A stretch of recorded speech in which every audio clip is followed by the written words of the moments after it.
Hello students, आज मैं आपको बायोमोलिक्यूल्स का नया टॉपिक पढ़ाने वाली हूँ। वो है डाइसेक्राइड्स। डाइसेक्राइड्स क्या होते हैं? डाइसेक्राइड्स ऐसे कार्बोहाइड्रेट्स होते हैं जो एसिड हाइड्रोलिसिस पे 2 यूनिट्स ऑफ मोनोसेक्राइड्स देते हैं। अब इनके ब्रेकिंग के लिए हम एसिड हाइड्रोलिसिस करें या फिर हम एंजाइम्स का भी यूज़ कर सकते हैं। तो पर्टिकुलर एंजाइम से ही हम कोई पर्टिकुलर डाइसेक्राइड को ब्रेक कर सकते हैं उसके 2 मोनोसेक्राइड यूनिट्स में। ठीक है, अब ये जो डाइसेक्राइड्स होते हैं ये 2 मोनोसेक्राइड से बने होते हैं। तो the 2 monosaccharide units are linked together by an ether oxide linkage, यानी ऑक्सीजन से ether oxide linkage called as glycosidic linkage. Important है, कभी कभी 1 मार्क के लिए ये डेफिनेशन पूछ लेता है कि व्हाट इज ग्लाइकोसिडिक लिंकेज, तो आपको पता होना चाहिए। तो 2 monosaccharide units which are linked together by ether oxide linkage is called as glycosidic linkage. एक और हो सकता है when the 2 monosaccharides in which one of the anomeric carbon of one monosaccharide is linked with the other carbon of the other monosaccharide unit through oxygen is called as glycosidic linkage। ठीक है, तो आप ये भी note down करके रखिएगा।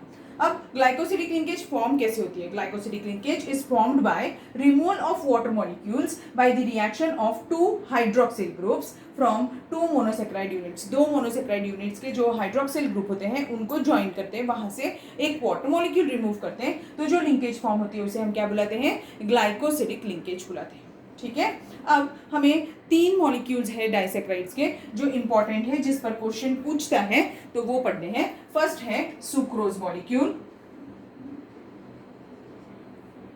Sucrose molecule एक disaccharide sugar है, ये एक डेक्स्ट्रोरोटेटरी शुगर है।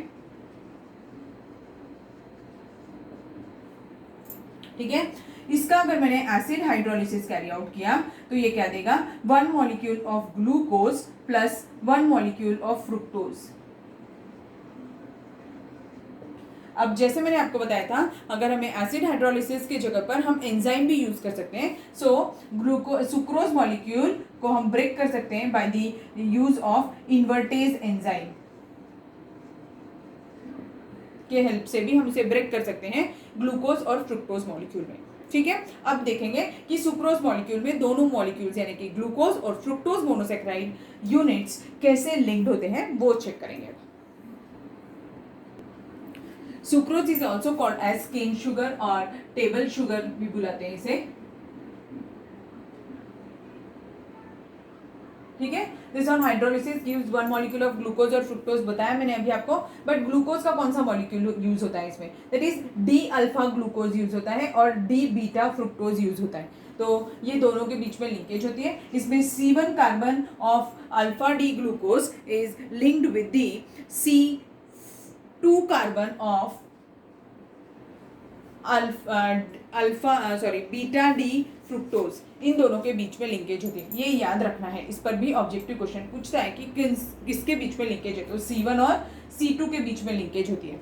ठीक है, स्ट्रक्चर कैसा दिखता है तो वो हम देख लेते हैं। ये स्ट्रक्चर में ग्लूकोज का जो होगा वो पायरेनोज रिंग स्ट्रक्चर होगा और फ्रुक्टोज का जो होगा वो फ्यूरेनोज रिंग स्ट्रक्चर होगा। ठीक है, तो उन दोनों के बीच में ग्लाइकोसिडिक लिंकेज रहेगी। इसे हम इन्वर्ट शुगर भी बुलाते हैं। Sucrose is also called as invert sugar. अब इसे इन्वर्ट शुगर क्यों बुलाते हैं? क्योंकि द प्रोडक्ट, ये जो प्रोडक्ट बनता है इसका यानी कि हाइड्रोलिसिस पे, because on hydrolysis of glucose the sign of rotation जो होता है वो चेंज हो जाता है। यानी अगर पॉजिटिव साइन का हमने सुक्रोज लिया है तो हाइड्रोलिसिस पे नेगेटिव साइन के प्रोडक्ट्स मिलते हैं, अगर हमने नेगेटिव साइन का सुक्रोज लिया हुआ है तो पॉजिटिव, तो चेंज हो जाता है rotation. That's why it is also termed as invert sugar. ठीक, तो अभी इसमें देखो स्ट्रक्चर कैसे बनेगा। इसमें हमें ग्लूकोज का पायरेनोज रिंग स्ट्रक्चर बनाना होगा और उसके साथ में फ्रुक्टोज का फ्यूरेनोज रिंग स्ट्रक्चर बनाना होगा। ये ग्लूकोज का स्ट्रक्चर हो जाएगा।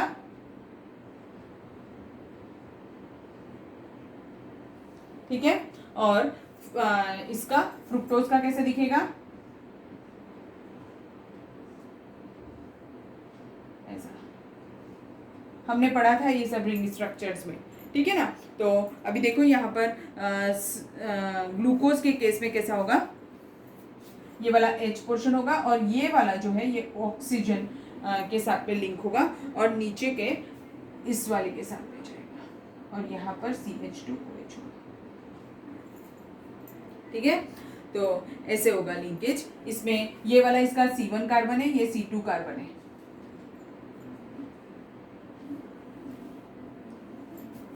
ये 3, ये 4 और ये 5 और फिर एक ऊपर भी आएगा CH2OH जो कि 6 होगा,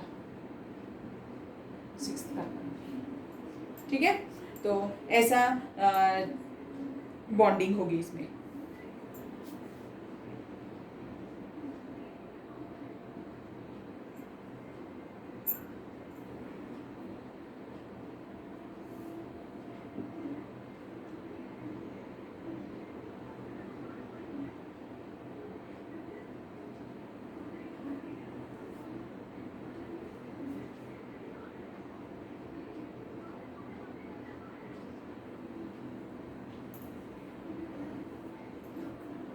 so this was all about sucrose molecule. अब हम सेम नेक्स्ट मॉलिक्यूल देखेंगे, माल्टोज।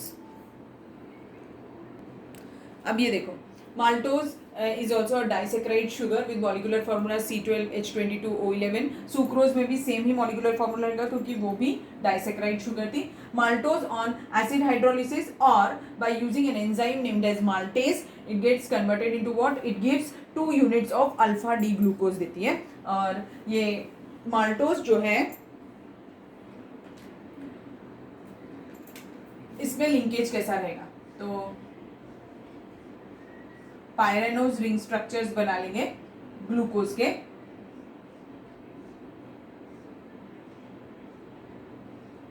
यहां पर C1 और C4 कार्बन एटम के बीच में लिंकेज रहने वाली है।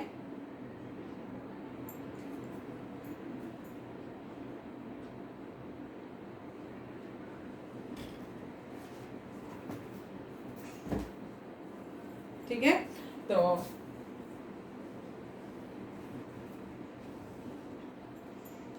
जो फर्स्ट वाला कार्बन है वो ये है, ये फर्स्ट कार्बन है यहाँ का, ये सेकंड कार्बन है, ये थर्ड, फोर्थ, फिफ्थ और ये वाला सिक्स्थ। यहाँ पर ये first, second, third, fourth, fifth और ये सिक्स्थ कार्बन रहेगा।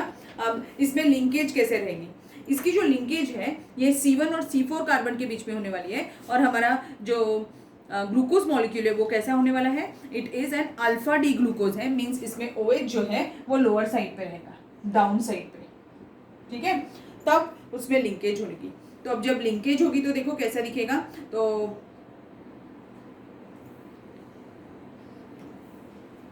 ये इसके साथ लिंक होगा ऐसे, तो C1 और C4 के बीच में लिंकेज होगी। ठीक है, और बाकी की वैलेंसीज में अपन OH ग्रुप लगा देंगे। तो फिर कहाँ कहाँ पर लगाएंगे,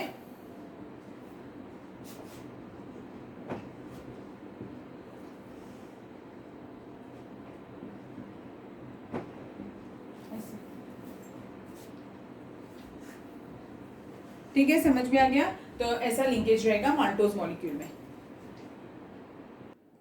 Now the third disaccharide sugar is lactose. It is also called as milk sugar because it is present in milk. इसका भी molecular formula सेम ही रहने वाला है क्योंकि ये disaccharide sugar है C12H22O11. This on hydrolysis, acid hydrolysis अगर carry out करेंगे तो ये 1 molecule of beta D galactose और 1 molecule of beta D glucose देती है। और इसके लिए अगर हमें एंजाइम यूज करना पड़ा तो वो क्या होगा, लैक्टेज एंजाइम होगा। अब दोनों ही गैलेक्टोज और ग्लूकोज जो होते हैं ये पायरेनोज रिंग स्ट्रक्चर फॉर्म करते हैं। तो इसमें C1 और C4 कार्बन के बीच में लिंकेज होती है।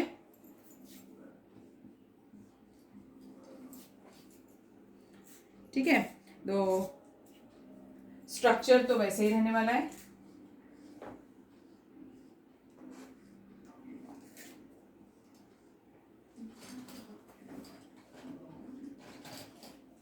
ऐसे पायरेनोज रिंग स्ट्रक्चर ही बनाएंगे अभी हम। अब फर्स्ट वाला मॉलिक्यूल ये वाला जो है ये बीटा डी ग्लूकोज का है, सॉरी बीटा डी गैलेक्टोज और ये बीटा डी ग्लूकोज।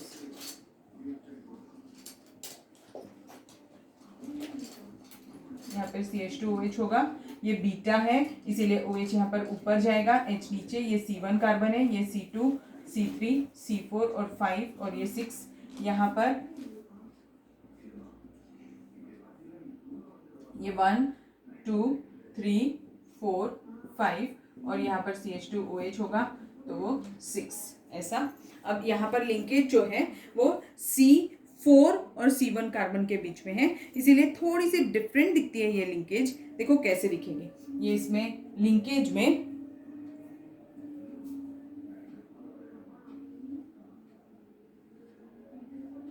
ऐसे, मैंने ऐसा क्यों बनाया, ये बीटा है ना तो OH यहाँ पर ऊपर रहने वाला है, यहाँ पे H होने वाला है। अगर यहाँ होता तो हम ऐसे बना लेते, पर अब यहाँ पर OH रहेगा तो ये ऐसे आएगी, तो ये ऐसा क्रॉस फॉर्म में दिखने वाला है। ठीक,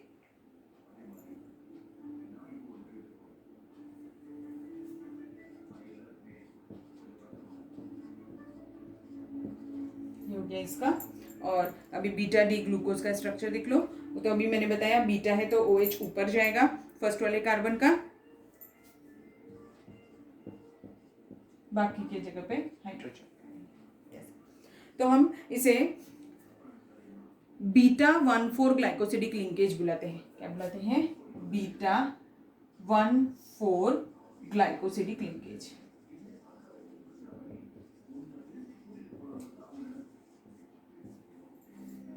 ठीक, समझ गए आपको? तो अभी इन तीनों शुगर्स के बारे में एक शॉर्ट में एक चार्ट बता देती हूँ, वो चार्ट नोट डाउन कर लेंगे तो पूरा याद हो जाता है। ठीक, ऐसे टैबुलर फॉर्म में आप उसे बाय हार्ट कर लीजिएगा। जैसे सुक्रोज कौन सा एंजाइम यूज करते हैं? Invertase, maltose, maltase, lactose, lactase. ठीक है, हाइड्रोलाइज प्रोडक्ट क्या ऑप्टेन होते हैं इसका? हाइड्रोलाइसिस करो सुक्रोज का तो alpha D glucose plus beta D fructose. यहाँ पर 2 units of alpha D glucose, यहाँ पर 1 unit of beta D galactose and 1 unit of beta D glucose. Glycosidic linkage किसके बीच में होती है? सुक्रोज में C1 और C2 कार्बन के बीच में होती है, माल्टोज में C1 और C4 कार्बन के बीच में होती है, और लैक्टोज में C1 और C4 कार्बन के बीच में होती है। लिंकेजेस के नाम भी याद रखना है, alpha 1,2 glycosidic linkage, alpha 1,4 glycosidic linkage, और ये बीटा 1,4 ग्लाइकोसिडिक लिंकेज। ठीक है, तो ऐसा है। So this much is enough for today's class. Disaccharides topic हो गया। पॉलीसैकराइड्स इस साल डिलीटेड पोर्शन में है तो वो अभी हम नहीं पढ़ेंगे, वो बाद में पढ़ेंगे। तो अब नेक्स्ट टॉपिक हम नेक्स्ट वीडियो में पढ़ेंगे। Thank you.